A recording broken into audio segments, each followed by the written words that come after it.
Bienvenue sur Ghostly Gazette, où le surnaturel rencontre la réalité. Quelle présence sinistre a transformé une soirée pyjama en une nuit de terreur? Une virée nocturne sur la route la plus hantée du Colorado pourrait-elle mener à une rencontre mortelle avec une Camaro fantôme? Quelles horreurs cachées attendent à l'intérieur d'un hôpital abandonné où les cris résonnent dans les couloirs vides? Trois mystères troublants qui vous tiendront en haleine. Abonnez-vous et activez la cloche pour découvrir les secrets effrayants du paranormal. Bienvenue sur Ghostly Gazette.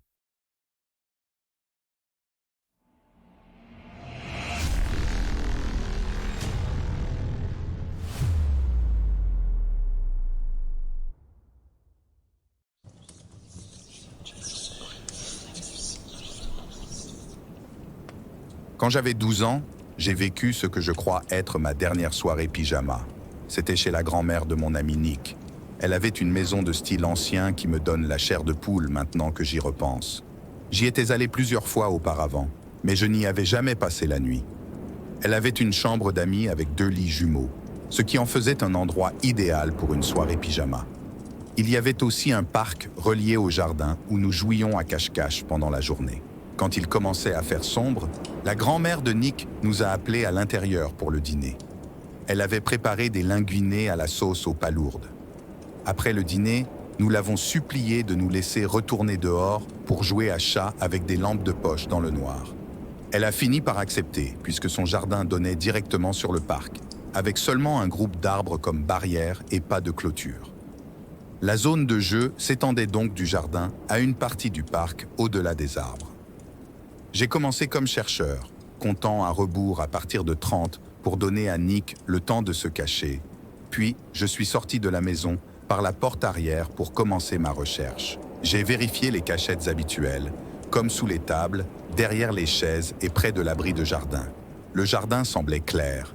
J'ai alors entendu un bruissement en direction des arbres dans le parc. J'ai dirigé ma lampe de poche vers les bois et j'ai vu une grande silhouette couverte de la tête aux pieds par ce qui ressemblait à un drap géant. La silhouette s'est tournée vers moi et j'ai pu voir des trous pour les yeux et la bouche découpés dans le drap. J'ai appelé Nick, lui demandant si c'était lui, mais cela n'avait pas de sens qu'il ait soudainement obtenu ce drap. Avant que je puisse y réfléchir davantage, Nick est sorti des arbres en me criant de courir vers la maison. Celui qui était sous ce drap n'était pas Nick. Nous avons couru à l'intérieur et raconté à sa grand-mère qui a rapidement verrouillé toutes les portes et nous a assuré que nous étions en sécurité à l'intérieur. Plus tard dans la nuit, alors que nous étions dans la chambre d'amis en bas, allongés dans nos lits respectifs et parlant autour de minuit, nous avons entendu des bruits sourds venant de l'étage. Nous avons pensé que c'était peut-être sa grand-mère, car sa chambre était à l'étage. Nous avons finalement laissé tomber et nous nous sommes endormis. Le lendemain matin, la grand-mère de Nick a frappé à notre porte et est entrée, demandant lequel d'entre nous avait ouvert la fenêtre dans la chambre d'amis à l'étage, laissant entrer l'air froid. Nous avons insisté que ce n'était pas nous, mais elle semblait sceptique. Elle nous a emmenés à l'étage, nous montrant la fenêtre grande ouverte. Puis, elle a ramassé un drap sale et froissé du lit, surprise par son odeur terrible. Je lui ai demandé d'étaler le drap, et nous avons vu les trous pour les yeux et la bouche. Nous lui avons raconté la personne dans les arbres portant le drap. Elle nous a rapidement fait quitter la maison avec elle et est allée à côté pour appeler la police. Lorsque les policiers sont arrivés, 2 d'entre eux ont fouillé la maison, tandis qu'un 3e restait avec nous. Personne n'a été trouvé à l'intérieur, mais il était facile de voir comment quelqu'un avait pu entrer. Ils avaient sauté de la balustrade dans le jardin sur le haut-vent, ouvert la fenêtre et grimpé à l'intérieur. Heureusement, rien n'avait été volé ou cassé. Nous n'avons pas eu à rester une nuit de plus, et les parents de Nick ont demandé à sa grand-mère de rester chez eux pendant quelques jours, juste par précaution. La partie la plus effrayante était de s'inquiéter que l'intrus n'ait jamais quitté la maison et que la police ait pu manquer leur cachette.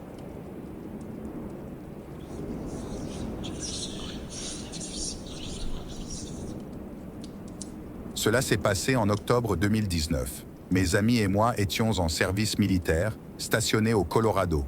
Nous avons entendu parler d'une route hantée appelée Riverdale Road par l'un de nos amis qui était originaire du Colorado.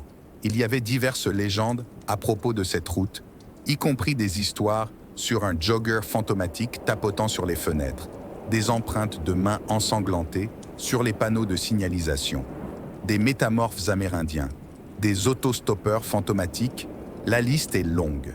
La légende pertinente à cette histoire est celle d'une Camaro fantôme. Selon l'histoire, un gars s'est écrasé sur la route dans les années 60 ou 70 alors qu'il roulait à toute vitesse dans ses nombreux virages. Et maintenant, il hante la route, essayant de faire la course contre les gens jusqu'à leur mort.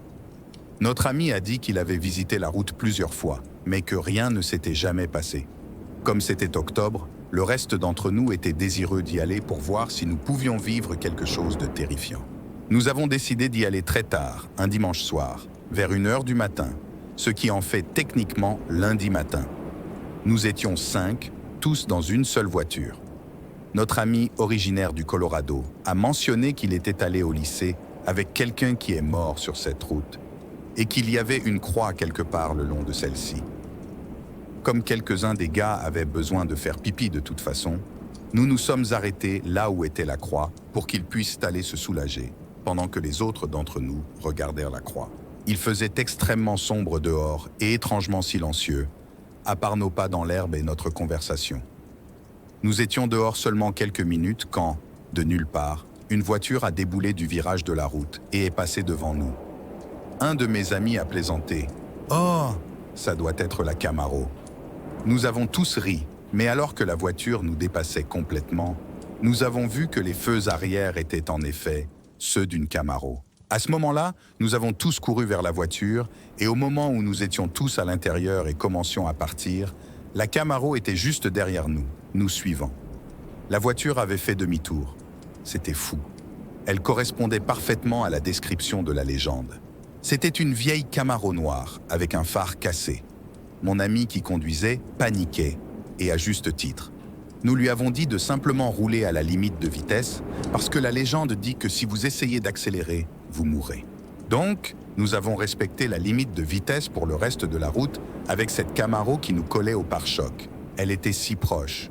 Le conducteur de la Camaro a même éteint les phares, ce qui était vraiment bizarre étant donné à quel point il faisait sombre dehors. Et ils auraient facilement pu nous percuter sans pouvoir voir.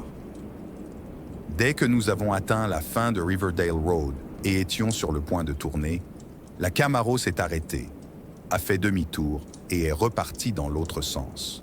Maintenant, je ne sais pas si la Camaro fantôme est réelle ou si la légende est basée sur une personne folle, mais c'était juste étrange comment la voiture est littéralement apparue de nulle part. Il faisait si silencieux dehors que nous l'aurions entendue venir bien avant qu'elle ne tourne au coin de la route. De plus, quel genre de personne serait sur cette route rurale à 1h du matin, un lundi soir? Je ne sais pas. Je crois personnellement au paranormal, donc je pense que c'était un fantôme. Mais j'essaye de ne pas imposer mes croyances aux autres.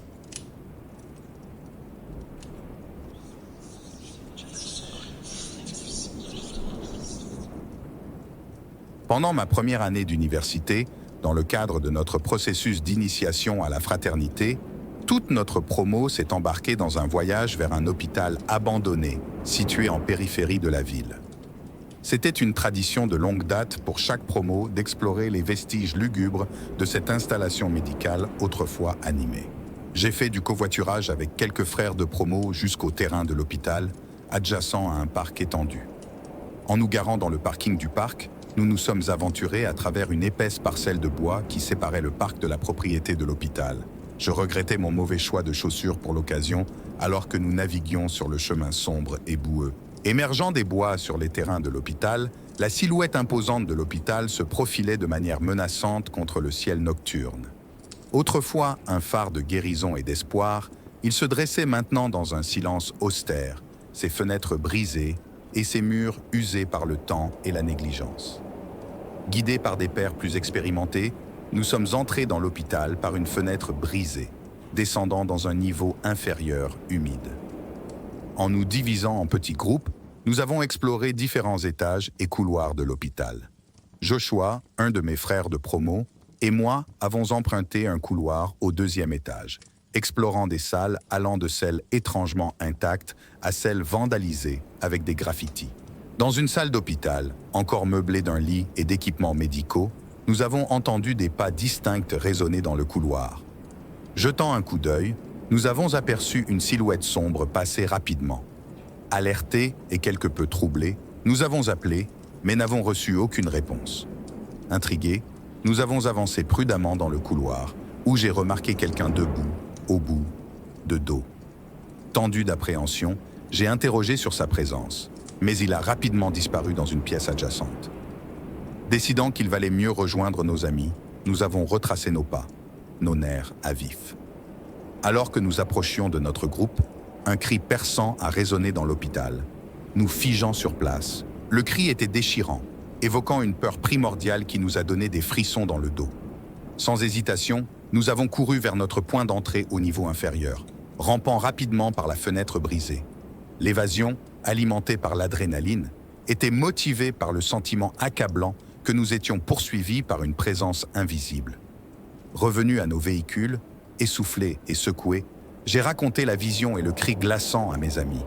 Nous n'avons pas perdu de temps pour quitter les terrains de l'hôpital, l'expérience troublante gravée dans nos mémoires. Aucun de nous n'a osé envisager une autre exploration nocturne de sitôt.